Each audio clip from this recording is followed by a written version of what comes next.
walah. Amma ba'd, alhamdulillahirabbil alamin. Puji dan syukur kita panjatkan kehadirat Allah Subhanahu wa taala. Alhamdulillah dengan izin Allah kita bisa berjumpa lagi, berkumpul lagi di majelis ilmu kita. Kajian parenting online Radhatus Shalihat yang diselenggarakan oleh Yayasan Al-Khalil bin Ahmad Al-Farahidi, didukung oleh Duktur dan Dilre. Alhamdulillah siang ini insyaallah kajian kita akan diisi oleh Dr. Rizka Wahyuni. Materi siang hari ini adalah mengenali kejang demam pada anak. Alhamdulillah beliau telah hadir di tengah-tengah kita. Insya Allah Ana Ummu Musa Rahil Amir Maretan bertugas sebagai moderator siang hari ini. Seperti biasa sebelum kajian dimulai, Ana bacakan dulu tata tertib kajian. Yang pertama, peserta wajib masuk room 10 menit sebelum pembelajaran dimulai. Peserta wajib menggunakan nama asli ketika masuk ruang Zoom. Peserta wajib menjaga suara ustadzah atau dokter dari laki-laki ajnabi. Peserta dilarang merekam suara ustadzah atau dokter saat pembelajaran berlangsung. Peserta wajib mematikan mikrofon dan kamera saat pembelajaran sedang berlangsung. Peserta dapat mengaktifkan mikrofon ketika sesi tanya jawab. Peserta juga dapat mengajukan pertanyaan melalui kolom chat. Peserta dianjurkan untuk mencatat materi yang disampaikan oleh narasumber. Peserta diharapkan bertanya sesuai dengan isi materi dan gunakanlah adab yang baik. Yang terakhir, jika ingin meninggalkan ruang Zoom sebelum kajian selesai, silahkan peserta izin di kolom chat. Taib, untuk mempersingkat waktu, Ana langsung serahkan saja kepada Dr. Rizka Wahyuni. Tafadholi, Ustaz. Tafadholi, Dokter.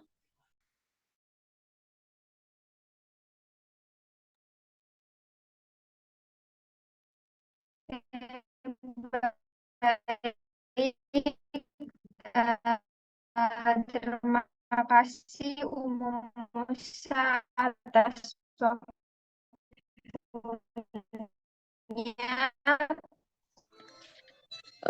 Afwan, Dokter, suaranya putus-putus.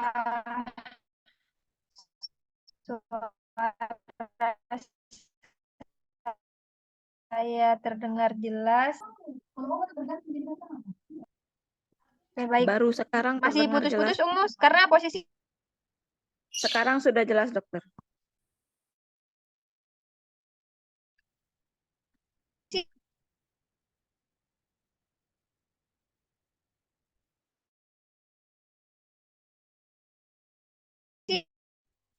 Suaranya masih putus, Dok.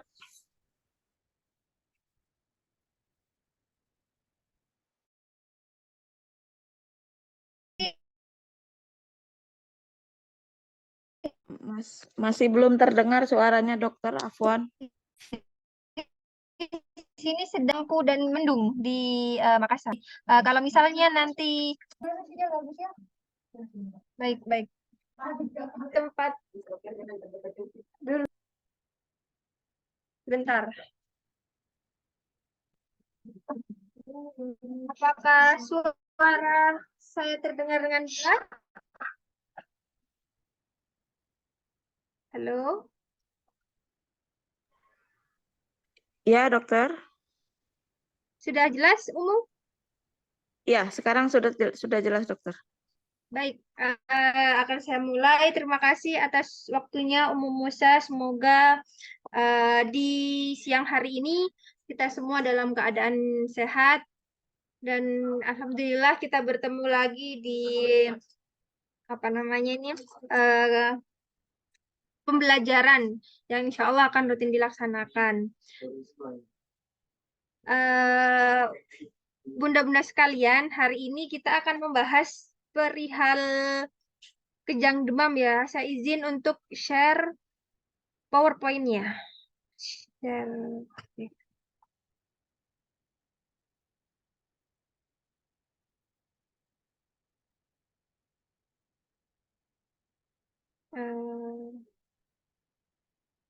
Apakah sudah terlihat?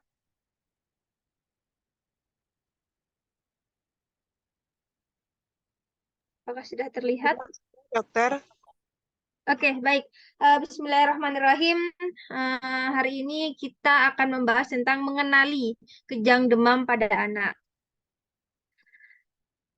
Sebelumnya, bunda-bunda sekalian, apakah di antara bunda-bunda sekalian pernah mengalami ada putra-putrinya yang pernah mengalami kejang demam?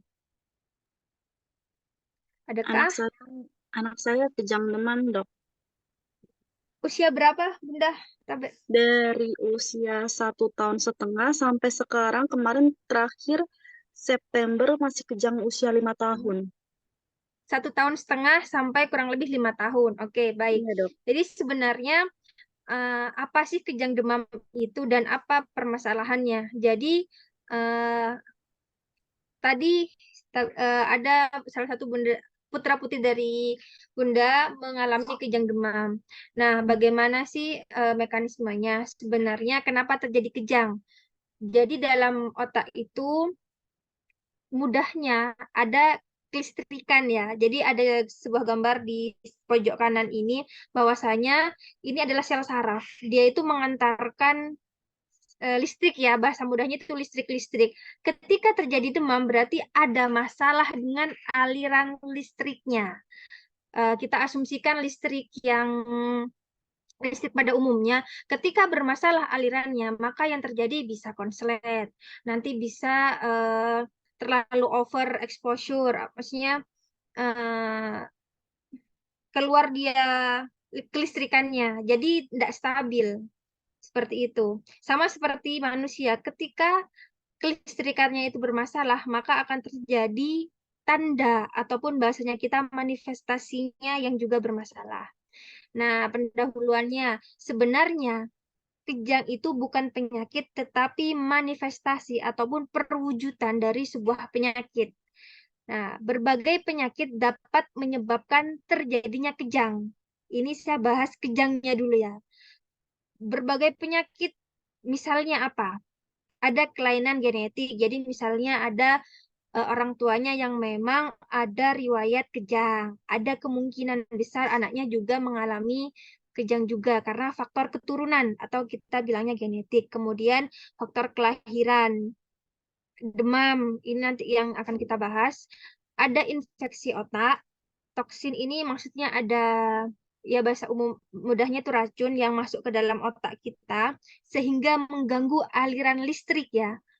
Kemudian ada trauma pasca kecelakaan atau apa, kemudian gangguan peredaran darah, gangguan metabolisme dan nutrisi, ada tumor di otak, kemudian kelainan degeneratif, faktor usia, kemudian faktor psikogenik dan yang lainnya.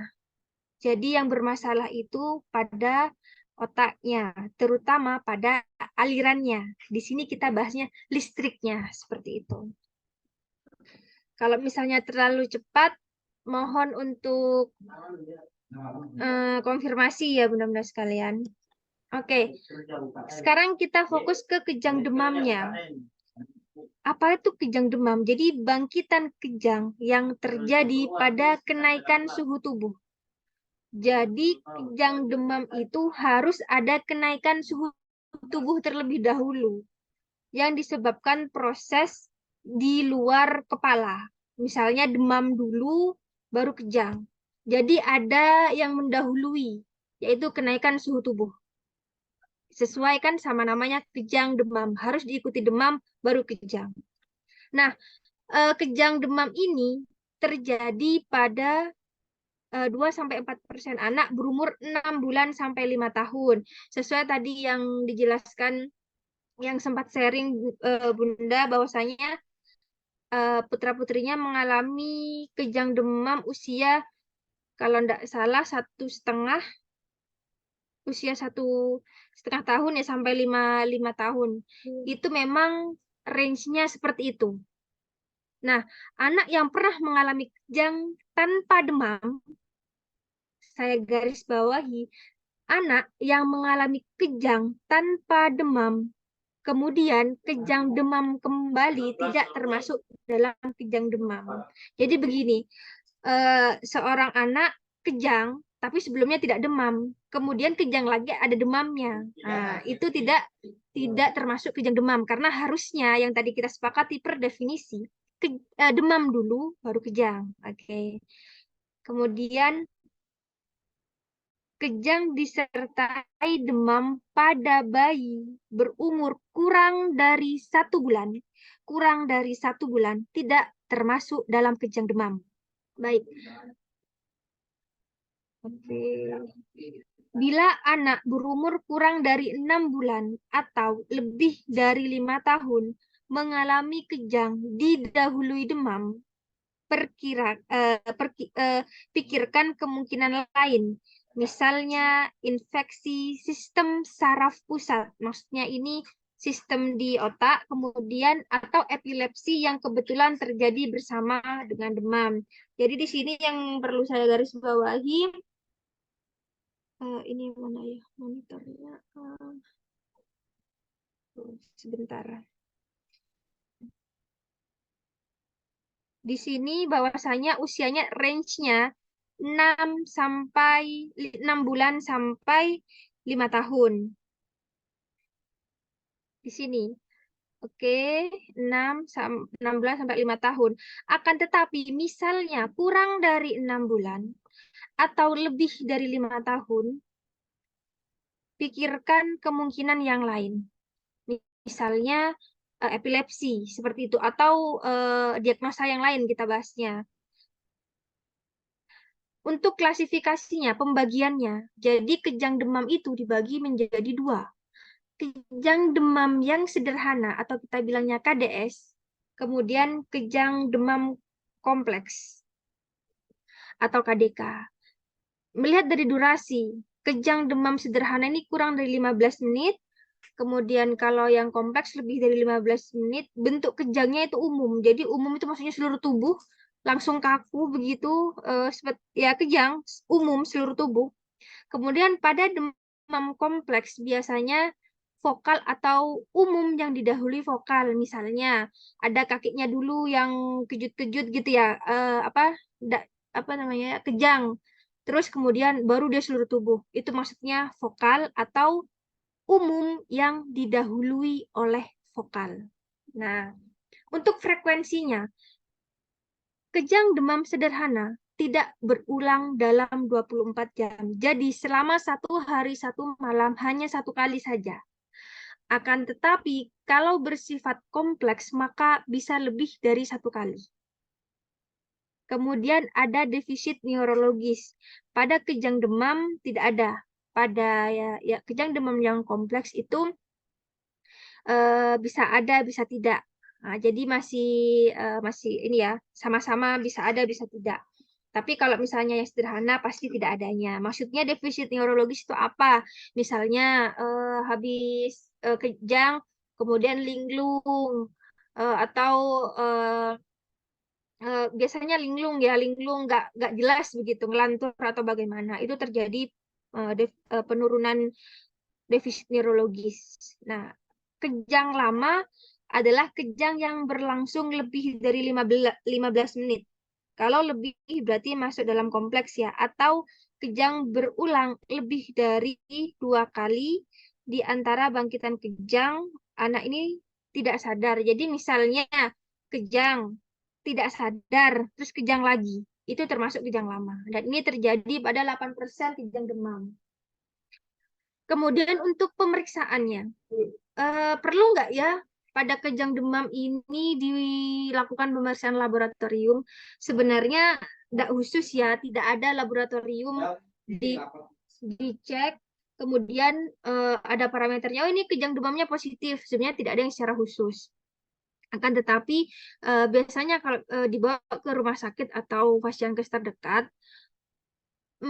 dilakukan pemeriksaan lab basic atau dasar itu untuk mencari sumber infeksinya. Apakah itu mungkin kan nanti dilihat tuh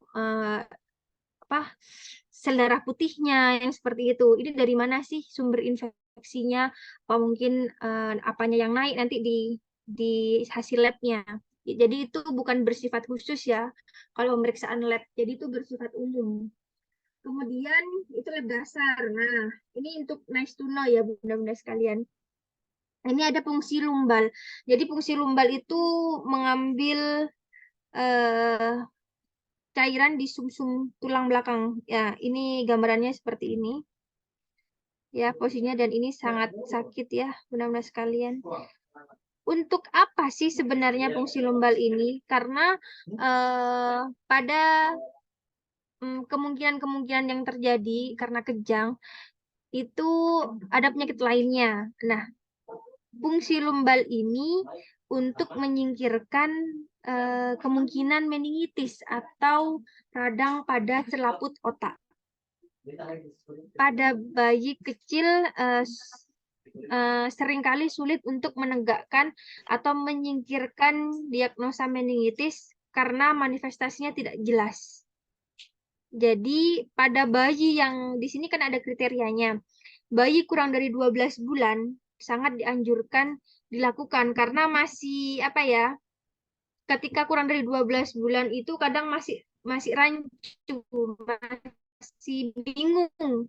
Ini meningitis nggak ya atau memang kejang demam atau bagaimana. Jadi dianjurkan untuk melakukan fungsi lumbal atau kita bilangnya kadang lumbal fungsi sama. Atau bayi antara 12 sampai 18 bulan dianjurkan, bayi lebih dari 18 bulan. Kemudian bila yakin bukan meningitis secara klinis tidak perlu dilakukan fungsi lumbal. Jadi sebenarnya kembali ini untuk menyingkirkan kemungkinan penyakit lain. Jadi, jika dirasa memang sudah tegak nih diagnosanya bahasanya kita, oh ini sudah pasti kejang demam nih, karena tidak ada ciri-ciri yang lain atau tanda-tanda yang lain. Oke, berarti sudah mungkin hanya pemeriksaan dasar. Akan tetapi jika nanti tenaga medis kok ini ya masih rancu ya, masih ada kemungkinan ada yang lain ini, bukan hanya kejang demam biasa. Nah, baru nanti bisa apa namanya diusulkan untuk melakukan pemeriksaan lumbal fungsi atau fungsi lumbal dengan kriteria yang sudah saya jelaskan tadi. Nah, kemudian ini kita bilangnya EEG, elektroensefalografi. Jadi kapan sih dilakukan EEG ini? Ya, dapat dilakukan pada kejang yang tidak khas. Misalnya, kejang demam kompleks pada anak dengan usia di atas 6 tahun. Tadi sempat saya jelaskan bahwasanya range untuk kejang demam yang umumnya di atas 6 bulan, di bawah 5 tahun.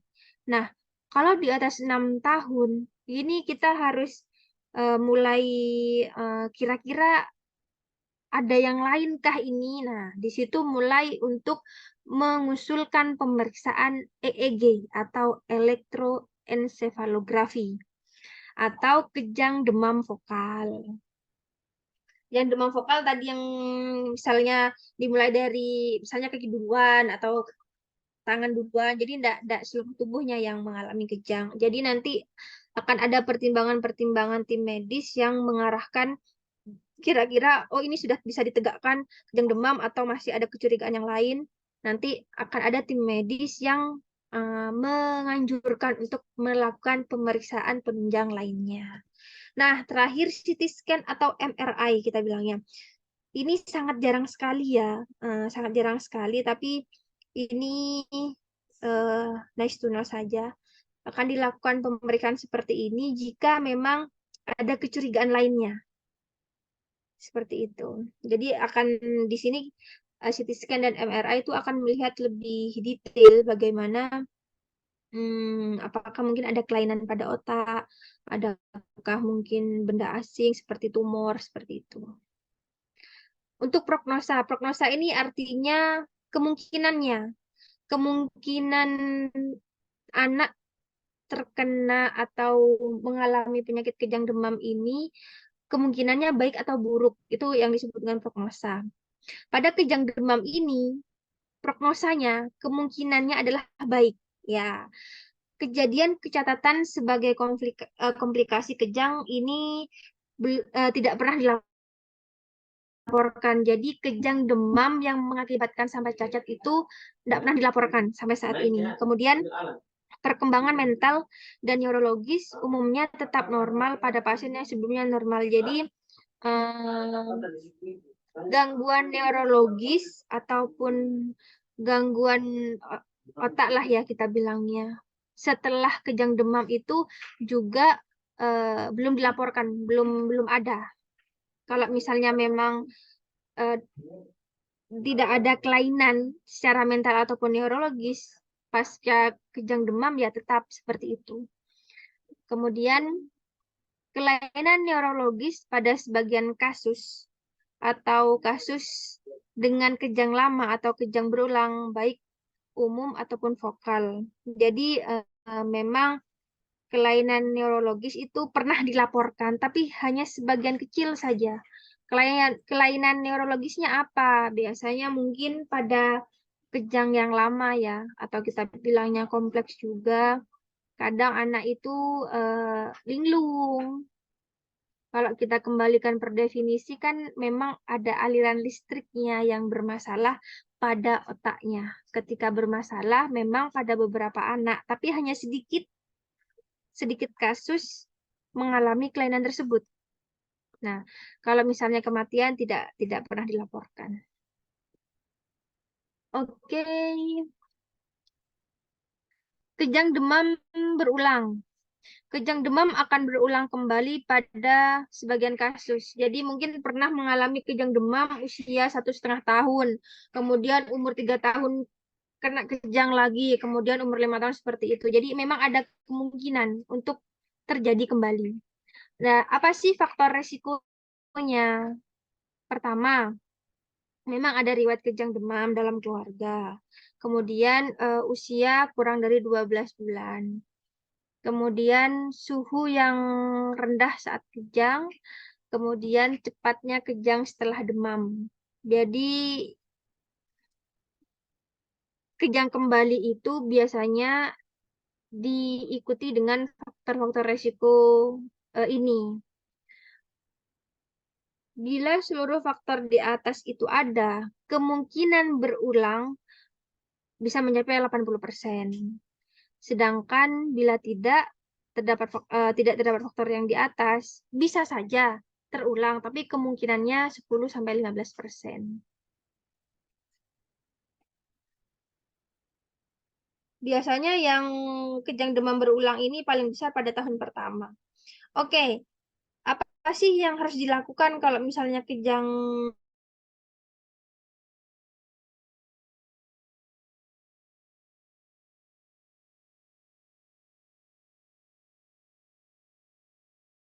ada riwayat kejang demam sebelumnya? Diusahakan ketika demam langsung mengambil tindakan-tindakan untuk mengurangi demamnya, misalnya melonggarkan pakaian atau menggunakan obat penurun demam seperti itu. Kalau misalnya sudah terjadi kejang, bisa diberikan diazepam kayak gini bentuknya nih. Ini kan dosisnya 5 mg. 5 mg ini diberikan untuk berat badan kurang dari 10 mg. Jadi diberikan per rektal ya, lewat bubur. Dosis 5 mg pada anak dengan berat badan kurang dari 10, kemudian dosis 10 mg pada berat badan anak lebih dari 10 mg. Misalnya, setelah diberikan diazepam nih, terus tidak berhenti, bisa diulangi lagi. Tunggu 5 menit intervalnya, bisa diberikan kembali. Tetapi setelah 2 kali pemberian ternyata masih tetap, segera dibawa ke RS. Atau misalnya untuk pasti ada kekhawatiran mudah-mudahan sekalian meskipun sudah 1 kali, kemudian diberikan diazepam 1 kali sudah membaik. Kalau misalnya masih tidak tenang hatinya, segera dibawa ke rumah sakit atau fasilitas terdekat untuk dievaluasi.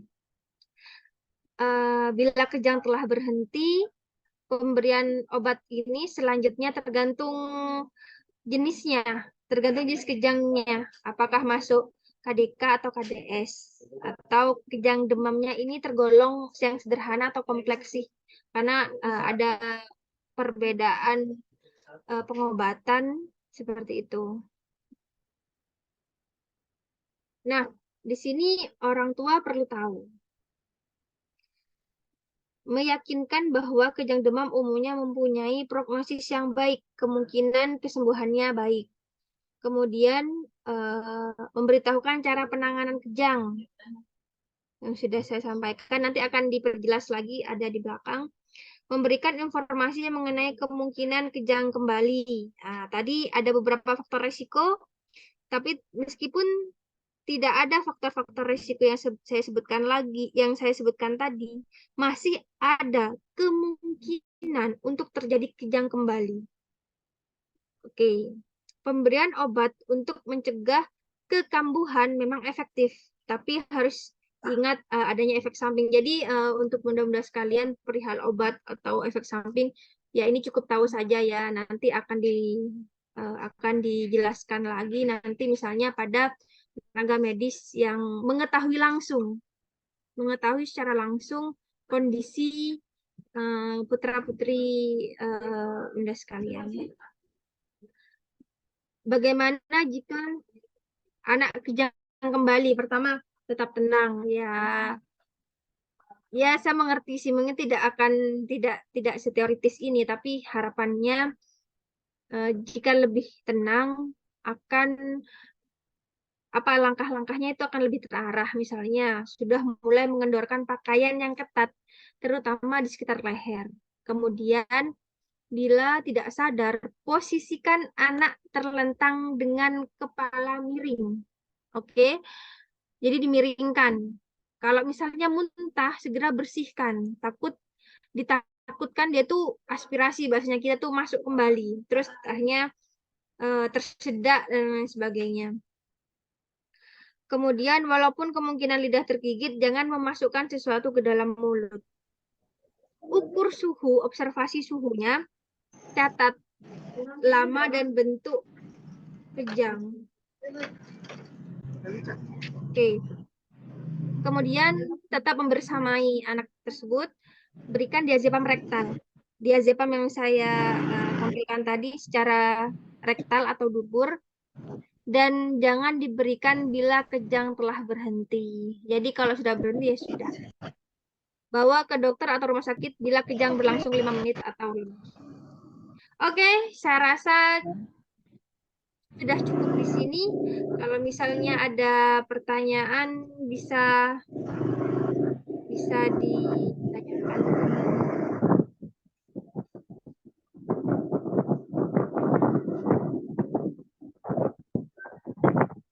Iya.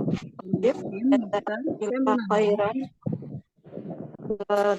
Dokter Rizka atas materinya yang telah disampaikan. Insya Allah sangat bermanfaat untuk para bunda yang memiliki anak di rumah. Selanjutnya Ana langsung lanjutkan ke sesi tanya jawab kepada ummahat yang hadir di siang hari ini. Silahkan jika ada materi ataupun ilmu yang disampaikan oleh Dr. Rizka yang masih belum dipahami, atau Antuna memiliki pertanyaan terkait dengan materi siang hari ini, Antuna boleh ketik di kolom komentar ataupun boleh dengan cara raise hand. Ana persilahkan, ummahat yang mau bertanya, silahkan. Afwan nanti saya minta tolong dibatasi sampai 15 menit ke depan karena saya harus ini ada kegiatan. Jadi ya. Oh ya. Baik, terima kasih. Ya, silahkan ummahat, waktunya.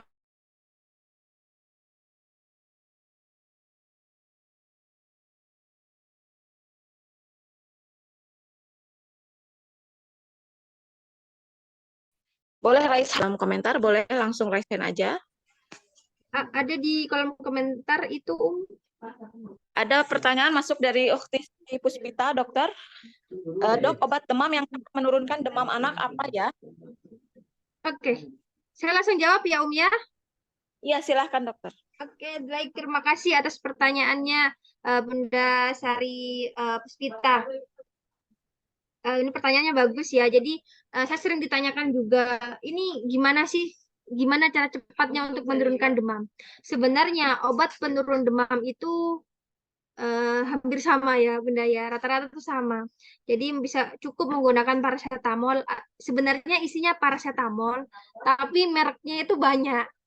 Isinya ya tetap paracetamol begitu, antipiretik kita bilangnya.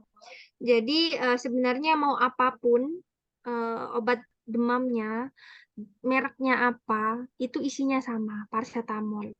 Yang perlu kita garis bawahi adalah selain memberikan obat, langkah apa yang bisa kita lakukan? Misalnya, selain pemberian obat, dilakukan apa itu namanya?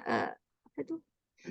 Kompres seperti itu, melonggarkan pakaian atau tidak menggunakan pakaian-pakaian yang tebal agar apa ya, apa bahasanya itu kayak sirkulasinya mudah terganti gitu. Jadi apa yang membersamai obat tersebut? Kalau obatnya, saya rasa sama semua obatnya. Kalaupun beda itu mereknya yang berbeda, tapi isinya sama, paracetamol. Jadi seperti itu. Untuk jenisnya mau apa itu jenisnya mau eh, tablet, mau sirup sama. Disesuaikan saja umurnya dan disesuaikan. Jadi dosisnya maksud saya disesuaikan. Kemudian diikuti dengan langkah-langkah tersebut. Minum yang banyak karena bisa saja pada anak itu demam karena kurang minum atau terlalu lelah. Jadi obat demam sama digunakan dan diikuti langkah-langkah lain yang ikut serta menurunkan demam tersebut. Seperti itu. Ya, baik. Thayyib, jazakillah khairan, dokter. Semoga terjawab Ukti Sari Puspita. Selanjutnya ada Umu Zubair. Silahkan open mic-nya Umu Zubair. Singkat saja pertanyaannya, silahkan. Ya, Assalamualaikum, dokter. Apa nih, anak saya nangis ya, dokter. Jadi gini, anak saya itu kan terakhir kemarin sekolah itu kan kejang 2 kali, dok ya. Qadarullah. Terus dok masih akan Afwan, Umu Zubair, Pak, suara putus. kurang jelas. Afwan, dok. Umu Zubair, suaranya kurang jelas. Bisa lebih dekat dengan HP-nya mungkin. Halo? Iya, dok. Ya, dok, Afwan, saya mau kalau anak kecil kalau pengaruh dari cara-cara itu kan anak sendiri bisa terus saya gagap sebenarnya agak sedikit gagap dan Saya tidak Afwan, Umu Zubair, lah suaranya boleh diketik aja Umu Zubair kalau memang kesulitan sinyalnya. Afwan, kurang jelas suaranya. Iya, saya juga.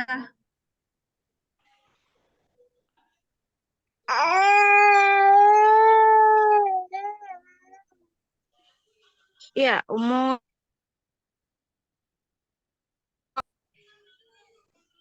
Masih putus-putus saya rasa ya, Umu. Atau Ya, anak ke kolom chat dulu kalau gitu, dokter.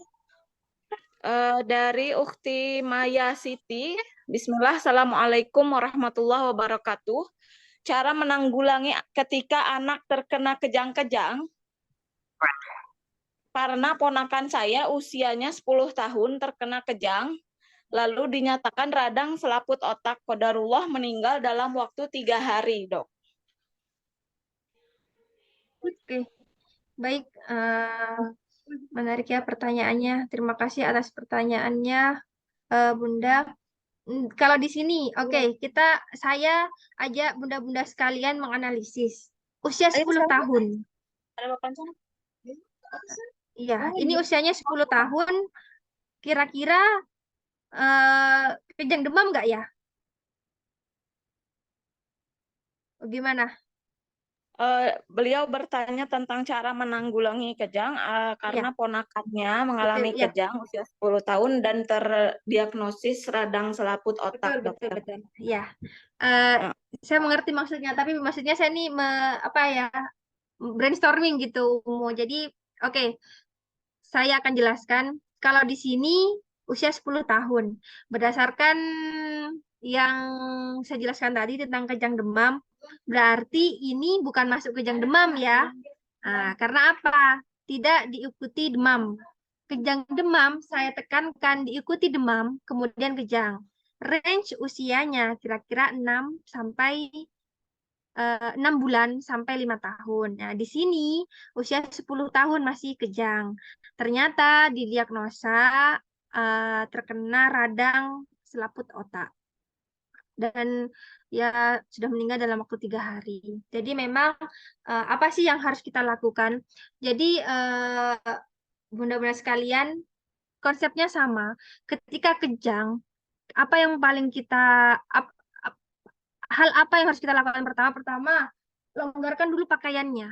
Karena ini akan apa namanya ya? Akan menyakitkan kalau misalnya masih dalam menggunakan pakaian yang masih ketat gitulah bahasanya. Jadi dilonggarkan dulu. Kemudian yang paling penting adalah dimiringkan. Karena apa? Kita tidak pernah tahu ya, mungkin saat ada makanan di mulutnya sedang mengunyah dan lain sebagainya, kalau tiba-tiba terjadi serangan atau kejang, itu nanti bahasanya kita aspirasi bisa masuk ke paru-paru. Nah, untuk mencegah itu ketika kejang dimiringkan. Harapannya itu kalau misalnya muntah, dia itu keluar, tidak masuk kembali. Itu yang bisa kita lakukan. Kalau misalnya sudah 10 tahun ini, harusnya sudah ada pengobatan rumatan, pengobatan rutin. Yang saya tidak tahu dikasih obat apa, tapi biasanya kalau sudah usia segini ada rumatannya. Nah, itu yang paling pertama yang bisa kita lakukan untuk menghindari terjadi lebih parah. Selebihnya ketika sudah sadar, segera bawa ke rumah sakit. Seperti itu untuk didiagnosa lagi ataupun dilakukan evaluasi. Jadi yang paling pertama adalah longgarkan pakaiannya, kemudian dimiringkan. Setelah itu segera dibawa ke rumah sakit terdekat karena ini sudah bukan lagi kejang demam. Seperti itu. Mungkin itu saja atau ada yang tidak dimengerti, Maya?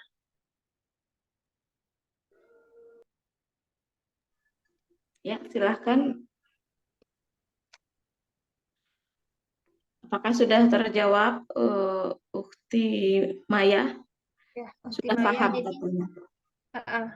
kalau penanganan paling paling awal ya itu yang bisa kita lakukan. Alhamdulillah. Semoga terjawab, Ukti Maya. Ana lanjut ke pertanyaan selanjutnya, dokter, dari Ummu Zubair tadi. Dok, saya merasa anak saya ini memulai bicara agak susah. Apakah kejang mempengaruhi bicara anak menjadi gagap, dok? Oke, baik. Terima kasih atas pertanyaannya, Ummu Zubair. Jadi ini masih apa ya?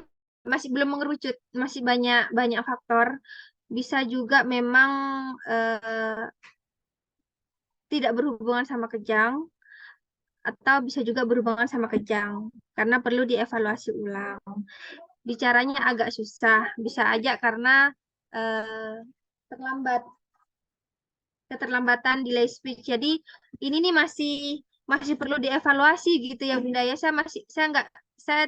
Saya tidak berani mengatakan bahwasanya ini dapat mempengaruhi, tapi masih banyak faktor. Bisa saja memang seperti itu. Bisa saja memang ada faktor lain, misalnya ada permasalahan dengan tumbuh kembangnya seperti itu. Jadi kalau untuk mempengaruhi, saya belum bisa mengiyakan karena perlu di asesmen ulang seperti itu. Iya, tertib. Jazakillah khair, dokter. Ada lanjutan dari Ummu Zubair. Anak saya pernah EEG saat usia 4 tahun. Apa perlu EEG lagi setelah kejang kemarin usia 5 tahun, dok?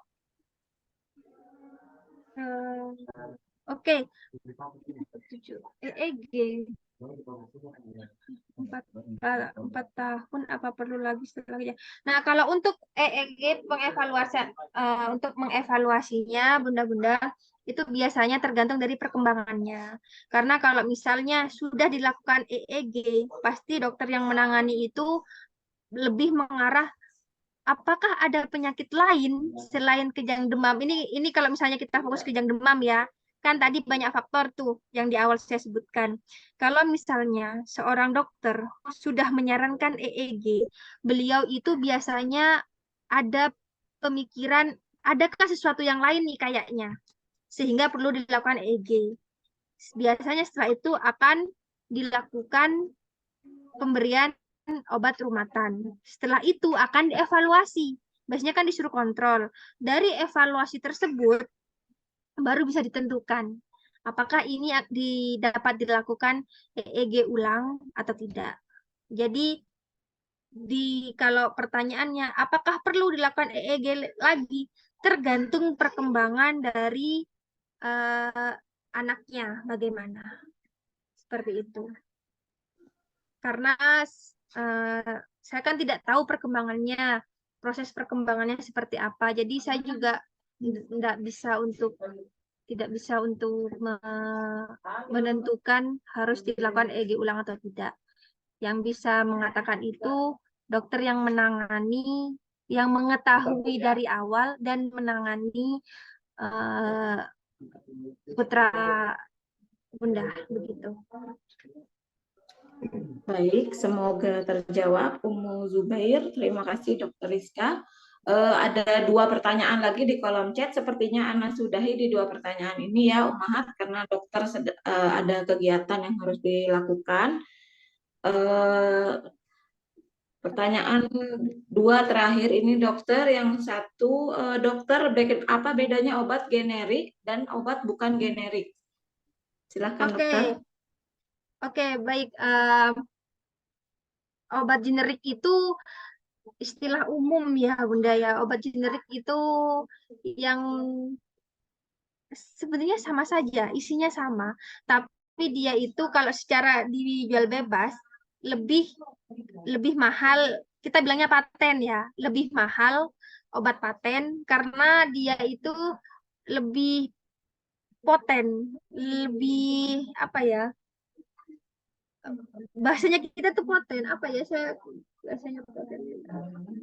Intinya obat generik itu cara kerjanya sama, akan tetapi di pasaran itu kalau obat yang paten lebih mahal karena apa? Dia itu untuk cara kerjanya lebih poten, lebih kuat, lebih kuat seperti itu. Tapi basicnya generik pun orang-orang itu akan menerima. Maksudnya respon tubuhnya itu akan menerima. Jadi dengan obat generik pun itu sudah cukup. Seperti itu. Iya, baik. Terima kasih Dokter Rizka. Semoga terjawab Ukti Sari Puspita. Satu pertanyaan terakhir ada dari Ukti Rima. Dok, saya kejang dari semenjak hamil anak pertama, usia kandungan 7 bulan. Sampai sekarang saya masih suka kejang kalau terlalu stres atau tidur tidak teratur.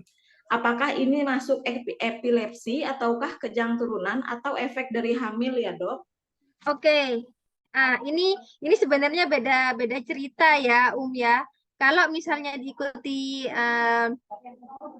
hamil ataupun proses melahirkan, jadi kejang itu nanti ada istilahnya kejang demam, ada istilahnya epilepsi, ada istilahnya eklamsi. Itu sebenarnya sama-sama kejang. Begitu. Kalau misalnya saat kehamilan ada riwayat kejang, otomatis kalau Bunda Rima ini kan bukan anak-anak lagi. Karena pernah kejang dari hamil anak pertama usia 7 bulan. Kemudian kejang lagi kalau stres dan lain sebagainya. Ini harus dilakukan pemeriksaan lanjutan. Kalau memang epilepsi, apakah memang punya turunan? Kalau memang epilepsi, nanti akan terlihat dari EEG-nya. Nah, di situ. Kalau efek dari hamil, memang ada yang hamil. Tapi biasanya pada orang hamil ditandai dengan tensi yang tinggi saat kehamilan. Seperti itu yang disebut dengan preeklamsi. Jadi mohon maaf ya Bunda, ini istilahnya sangat banyak karena memang jenisnya kejang itu macam-macam. Akan tetapi kalau misalnya sudah di luar ketentuan kejang demam tadi, usia, kemudian syaratnya harus demam dulu dan kejang, itu kita sudah harus memikirkan hal yang lain. Jadi untuk pastinya harus dilakukan pemeriksaan EEG ya Bunda. Harus pemeriksaan EEG, nanti kalau dirasa EEG sudah diagnosanya tegak, baru kita bisa tahu, oh mungkin mohon maaf, mungkin ada sesuatu yang mengganggu kelistrikan di otak. Entah itu,